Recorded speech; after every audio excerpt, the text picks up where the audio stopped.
हाय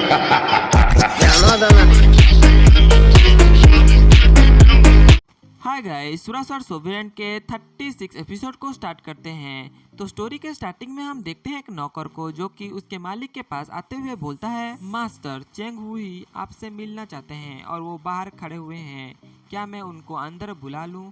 और वो आपके लिए एक पत्र भी भेजे हैं, आप इसको पढ़ लीजिए। यह बोल के वो नौकर उसके मालिक को यह पत्र दे देता है। फिर वो मालिक मतलब कि वो मास्टर उसको पत्र को पढ़ते हुए बोलते हैं, क्या इस पत्र में जो लिखा हुआ है वो तो बहुत ज़्यादा इंटरेस्टिंग है, तो फिर तुम चेंग हुई को अंदर बुला लो, मुझे उससे बात करनी है। हाय गाइस, मैं बता देना चाहता हूँ कि चेंग हुई कौन है। जो नहीं जानते मैं उनको बता देना चाहता हूँ, ये मास्टर चेंग है। और जिनको नहीं पता वो मास्टर चेंग कौन है, वो मेरी पुरानी वीडियोस देख सकते हैं और इससे आपको पता चल जाएगा कि मास्टर चेंग कौन है। चलो फिर से स्टोरी पे आते हैं। मास्टर चेंग उस बुढ़े आदमी को ग्रीट करते हुए बोलते हैं, मास्टर टाइफू आपसे मिलके मुझे बहुत खुशी हुई। यह सुनने के बाद मास्टर टाइफू बोलते हैं कि कोई बात नहीं, तुम भी यहाँ के एक मिनिस्टर हो, तुम्हें मुझे इस तरह से ग्रीट नहीं करना चाहिए। फिर मास्टर चेन झुकते हुए बोलते हैं, मास्टर टाइफू मुझे लगा था कि मैं अपने मर्जी से कहीं भी जा सकता हूँ।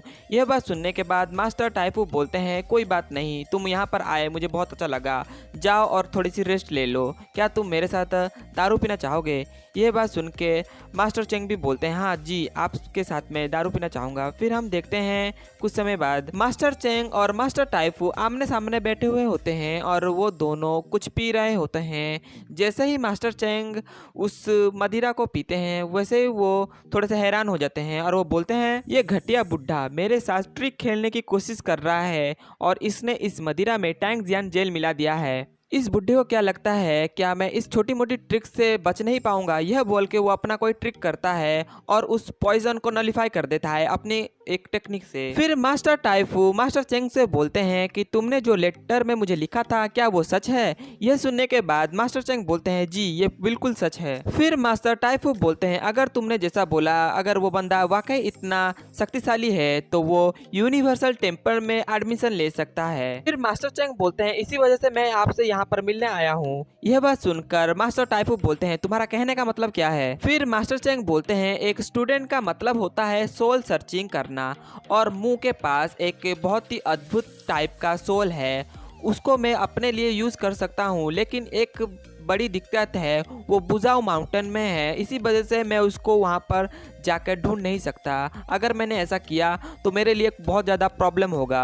यह बात सुनकर टाइफू बोलते हैं, तुम इस बात की चिंता मत करो, क्योंकि मेरे रॉयल फैमिली के बहुत सारे मेंबर वहाँ पर रहते हैं, तो मैं तुम्हारे लिए वहाँ पर जाने का व्यवस्था कर देता हूँ।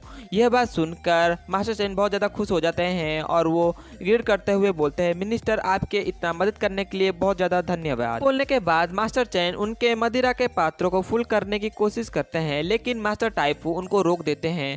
फिर मास्टर चेंग बोलते हैं कि मैंने आपके लिए बहुत सारे डिसाइपल का इंतजाम किया है और वो बहुत ज़्यादा शक्तिशाली हैं। फिर यह सुनने के बाद मास्टर टाइफू मन में सोचते हुए बोलते हैं, इस घटिया बुड्ढे ने जितने भी सारे डिसाइपल को रिक्रूटमेंट किया होगा, इसी की तरह वो भी घटिया होंगे। उससे भी अजीब बात यह है कि यह मास्टर चेंग जब मेरे मग को छुआ था तभी उसके अंदर टैंग जियान जेल चला गया था और वो पॉइजन एक इंसान के सोल को मारने की ताकत रखता है, लेकिन ये बुढ़ा को तो कुछ भी नहीं हुआ और ये यहाँ पर बैठ के आराम पी रहा है और हंस रहा है मेरे सामने। लेकिन कोई बात नहीं, इस बुढ़े का सोल को तो मैं कभी ना कभी, और भी बहुत सारे मेथड हैं, इसको मैं पा ही लूंगा इसके सोल को। दूसरी तरफ हम देखते हैं मास्टर चेन को, जो कि मास्टर टाइफू को गाली देते हुए मन में बोलते हैं कि मैं तो बस वेट कर रहा हूँ कि कब तुम चूमू को ढूंढो और मैं उसका सोल को अपने लिए इस्तेमाल करूं। से हम देखते हैं मास्टर टाइफू को, जो मन में सोचते हुए बोलते हैं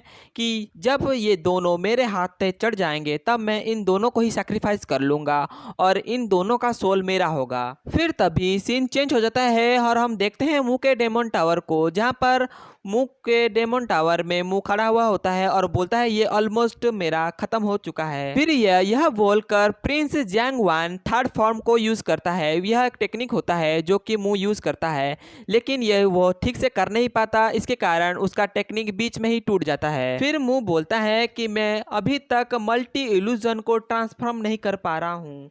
फिर स्क्रोल यह सुनने के बाद बोलता है, मेरे छोटे भाई, अगर तुम्हें इस टेक्निक को मास्टर करना है तो तुम्हें स्टेप बाय स्टेप करना होगा। अगर तुम ऐसे ही प्रैक्टिस करते रहे तो तुम एक ना एक दिन इसका मास्टर बन सकते हो।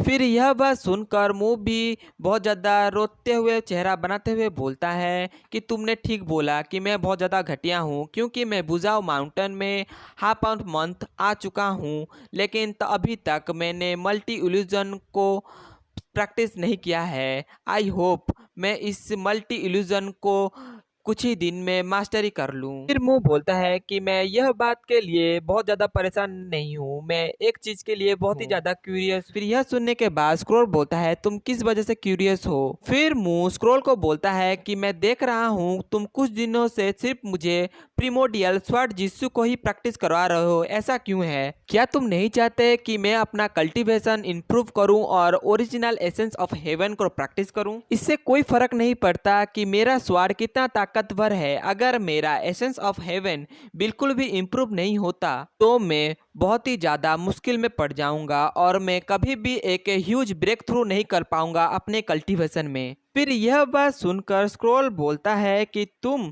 टैंग्यू जियांगजुई प्लेस पे हो, इसके कारण तुम्हें स्वर्ग की कोई भी अड़चन नहीं आएगा। बस सिर्फ तुम अपनी अंदर की ताकत को बहुत ज़्यादा बढ़ाना है, इसके कारण तुम अपना ब्रेक थ्रू कर सकते हो। लेकिन तुम्हारा जो अभी करंट प्रैक्टिस है इससे तो तुम कभी भी ब्रेक थ्रू नहीं कर सकते, इसके लिए तुम्हें कोई जीनियस ट्रेजर की जरूरत पड़ेगी। फिर स्क्रोल बोलता है कि अगर तुम्हें डायरेक्टली ब्रेक थ्रू करना है हेवनली डाओ बेंजुइक में, सो तुम्हें इस वजह से अपने कल्टीवेशन बेस को बहुत ज़्यादा चेंज करना होगा। यह बात सुनकर मुंह स्क्रॉल को पकड़ते हुए बोलता है, सो तुम किसका इंतजार कर रहे हो? जल्दी से अपना कोई मेडिसिन निकालो और मुझे दो, इसके कारण मैं हेवनली डाओ बेन जुयू में प्रमोट हो जाऊंगा।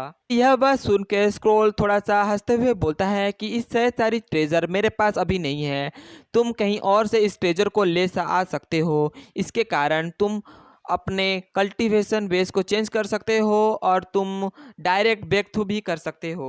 फिल स्क्रोल खांसते हुए बोलता है कि यंग पीपल को अपना डिफिकल्टीज को खुद ही सॉल्व करना होगा, मैं इसमें कोई भी मदद नहीं कर सकता। फिर यह सुनने के बाद मुंह बोलता है कि तो फिर ठीक है, तुम ये एडमिट करो कि तुम एक ओमनीपोटेंट स्क्रोल नहीं हो और तुम इससे बिल्कुल भी शर्माओ मत। तुम यहाँ पर एडमिट कर सकते हो कि तुम बिल्कुल भी एक कोई खास स्क्रोल नहीं हो, तुम बिल्कुल बेकार हो। यह बात सुनकर स्क्रोल बहुत ज़्यादा गुस्सा हो जाता है और अपना बालों को गोकी की तरह बनाते हुए बोलता है कि क्या तुम बोल रहे हो, मैं एक ओमनीसेंट और ओमनीपोटेंट हूँ? क्या तुम ठीक से समझे मेरी बात? मैं एक ओमनीसेंट और ओमनीपोटेंट हूँ और मेरे जैसा इस दुनिया में कोई भी नहीं है। फिर स्क्रोल गुस्सा होते हुए बोलता है, मैं तुम्हें एक चांस दे रहा हूँ, तुम मुझसे माफ़ी मांगो, अगर तुमने ऐसा नहीं किया तो मैं तुम्हें बहुत मारूंगा।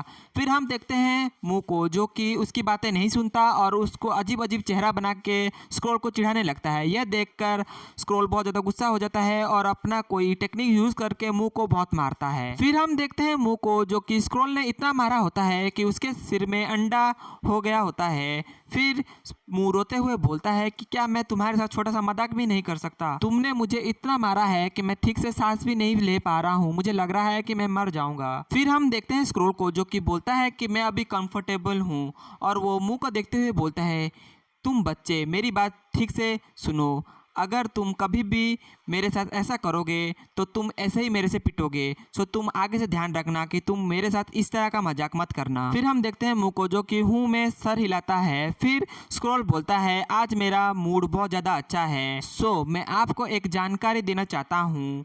यहाँ पर डिसाइपल एक्सचेंज रूम है पुजाओ माउंटेन में, जहाँ पर तुम जाकर अपना बहुत सारे जीनियस ट्रेजर को एक्सचेंज कर सकते हो। इसके लिए तुम्हें अपनी गर्लफ्रेंड से मदद लेनी होगी, अगर तुम उसकी मदद लेते हो तो तुम्हें वो बेटर डिस्काउंट देकर बहुत सारी चीज़ें तुम खरीद सकते हो या फिर एक्सचेंज भी कर सकते हो। यह बात सुनने के बाद मुंह बहुत ज़्यादा खुश हो जाता है और स्क्रोल को आई लव यू बोल के उसको किस देने के लिए उसकी तरफ दौड़ता है। फिर हम देखते हैं स्क्रोल को, जो कि मुंह की इस तरह की हरकतें देख कर बहुत ज़्यादा हैरान होकर और गुस्सा होते हुए बोलता है कि तुम अपनी घटिया लिप्स को मेरे बॉडी से दूर रखो।